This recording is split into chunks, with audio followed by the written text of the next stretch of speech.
Here to cleanse your palate with some What to Watch. Let's Yeah. begin in California, investigating the petrochemical and fossil fuel industries for their alleged role in the plastic pollution crisis. California's Attorney General Rob Bonta subpoenaed ExxonMobil yesterday. Bonta says the industry has deceived the public for decades about oil-based plastics products and their damage to the environment. He said the vast majority of plastic cannot be recycled, and the recycling rate has never been any higher than 9%.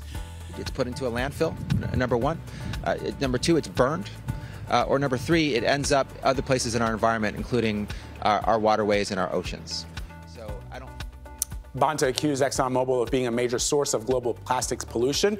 ExxonMobil says the allegations are meritless. The point that he makes about these plastics that don't fully degrade and instead break up into little tiny pieces, these microplastics that end up in the waterways and fish ingest them. I mean, the problem is that people find plastic to be very cheap, which it is, very useful, which it is, and there's not a great replacement. So, like, all the environmental complaints are true, but the reason people still go with plastic bags in a lot of places is because it's easy. And convenient. I mean, listen, I use a paper straw now. Don't use plastic. With the paper straw just fell apart. Right.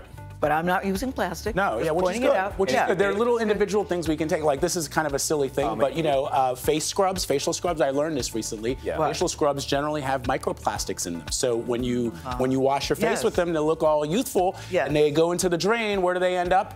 In a fish's stomach. So don't use those. That's an example of doing something simple. And if we want to look youthful, what do we do? Yeah, but you're going to look your age, Vlad. Look at you. Cucumbers.